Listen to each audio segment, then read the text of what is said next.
Which characters were invented just for the Haunting of Bly Manor? Was the show really based on Henry James's The Turn of the Screw, or on something else entirely? Did the Lady of the Lake even exist in the original story? Jamie and Owen don't exist. Take away the love story between Danny and the gardener, Jamie, and you're missing a huge part of the show. Without their beautiful connection and their relationship, The Haunting of Bly Manor just wouldn't have the same emotional impact. The same could be said for Owen, because the feeling he has for Hannah really defines Hannah's story completely. This is one major difference between The Turn of the Screw and the Netflix series. In Henry James's novel, neither Jamie or Owen exist.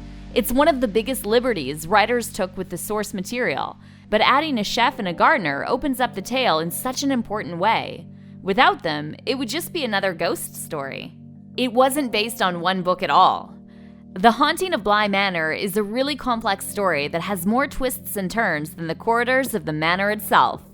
That's what makes it so compelling. Well, that and the performances of Victoria Pedretti and the other talented cast members, of course. It's no secret that the story is supposedly based on the Henry James novel, The Turn of the Screw. However, it's not quite that simple. In fact, writers didn't just take that one book and run with it like they did with The Haunting of Hill House. Henry James wrote several different ghost stories. So many of them were incorporated into the bigger story. It turns out that The Great Good Place, The Pupil, The Two Faces, The Way It Came, The Altar of the Dead, The Jolly Corner, The Romance of Certain Old Clothes, and The Beast in the Jungle were all used as inspiration. That's why each episode is named after the stories. Honestly, it's such a creative way to breathe new life into The Turning of the Screw. It's nothing short of genius. Miles doesn't live. The show reaches its emotional climax when the ghosts of Miss Jessel and Peter Quint tell the kids that it's time for them to take over their bodies, for good. Peter is way more keen for it to happen than Miss Jessel is, so when he jumps into Miles's body, she only pretends to go into Flora. Thankfully, it all gets reversed in the screen version, and the kids are able to carry on with their lives when it's all over.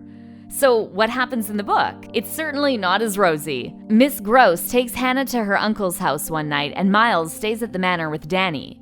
That's when things take a turn for the worst. The ghost of Peter Quint pops up, and it's strongly suggested that Miles does get possessed by him, but he's unable to fight him off. Instead, Miles dies in Danny's arms, and it's really tragic.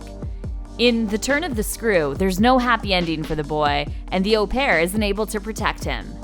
There are only two ghosts. The story as it unfolds on screen introduces us to not one, not two, but multiple ghosts as it goes on. Then we eventually learn that it really all boils down to one person. Viola's story is really heartbreaking and tragic, but it explains why she became the Lady in the Lake. With her gravity holding every spirit at Bly in place, she's the key to everything. She's also the reason half of the spirits are there in the first place, as she drags whoever she finds to her own watery resting place. However, in the book, she doesn't exist. Viola isn't part of Turn of the Screw. The only two ghosts from the original singular story are Miss Jessel and Peter. Peter doesn't perish at the hands of Viola, but he slips on ice and falls when he's drunk. Miss Jessel's death is a little more uncertain than it is in the show.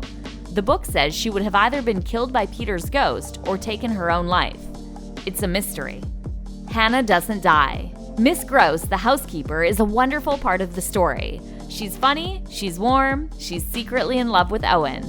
She brings a lot to the table as a character, so it makes sense that writers would want to change up her story a little bit. In this case, they changed it a lot. A lot of time is spent on Hannah's finding out that she's actually a ghost.